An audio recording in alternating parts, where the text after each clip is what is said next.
ఇల్లు మీది రిజిస్ట్రేషన్ ఖర్చు మాది. క్రెడాయ్ ప్రివిలేజ్ కూపన్ తగ్గించుకోండి. ఈ మెగా ధమాకా ఆఫర్ పొందండి. CREDAI Vijayawada property show. కొత్త సంవత్సరం వేళ సామాన్యుడికి వ్యాపార వర్గాలకు చమురు సంస్థలు గట్టి షాక్ ఇచ్చాయి. 2026 ఏడాది ప్రారంభం రోజే మంట పుట్టించాయి. దేశవ్యాప్తంగా గ్యాస్ ధరలు భారీగా పెరిగాయి. ప్రతి నెల 1వ తేదీన జరిగే పెట్రో ఉత్పత్తుల ధరల సమీక్షలో భాగంగా ఈరోజు గ్యాస్ ధరలను సవరిస్తూ ఆయిల్ కంపెనీలు సంచలన నిర్ణయం తీసుకున్నాయి. 28 నెలల కాలంలో ఎన్నడూ లేనంతగా ఈసారి ధరలు పెరగటం ఇప్పుడు దేశవ్యాప్తంగా చర్చనీయాంశమవుతోంది. సిలిండర్పై సగటున 110 రూపాయల నుంచి 111 రూపాయల వరకు భారం పడింది.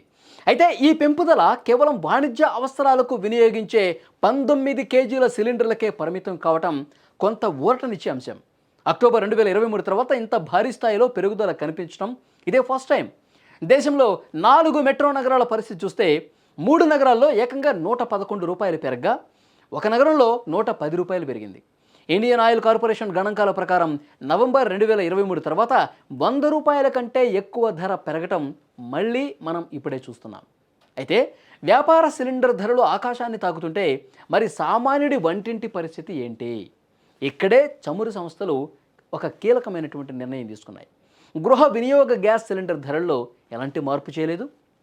చివరిసారిగా మార్చి 2024లో కంపెనీలు గృహ సిలిండర్పై 50 రూపాయలు పెంచినప్పటికీ ఆ తర్వాత లోక్సభ ఎన్నికలకు ముందు భారీగా ధరలు తగ్గించాయి.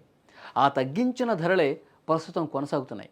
అయితే జూన్ 2025 తర్వాత కమర్షియల్ గ్యాస్ ధరలు ఎంత గరిష్ట స్థాయికి చేరటం ఫస్ట్ టైం. కమర్షియల్ గ్యాస్ ధరలు పెరగటం వల్ల హోటళ్ళు, రెస్టారెంట్లు, చిన్న చిన్న టీ కోట్లు నడిపే వాళ్ళ మీద భారీగా భారం పడింది. కమర్షియల్ సిలిండర్ ధర 1700 రూపాయలు దాటడంతో టిఫిన్లు, భోజనాల ధరలు కొద్దిగా పెరిగే అవకాశం ఉన్నట్టుగా తెలుస్తోంది. అంటే నేరుగా కాకపోయినా పరోక్షంగా సామాన్యుడి జేబుకి చిల్లు పడటం ఖాయంగానే కనిపిస్తోంది. కొత్త ఏడాదిని కొత్త ఆశలతో ప్రారంభించిన సామాన్యుడికి ఈ ధరల పెరుగుదల ఒక చేదు వార్తగానే మిగిలే అవకాశం ఉంది.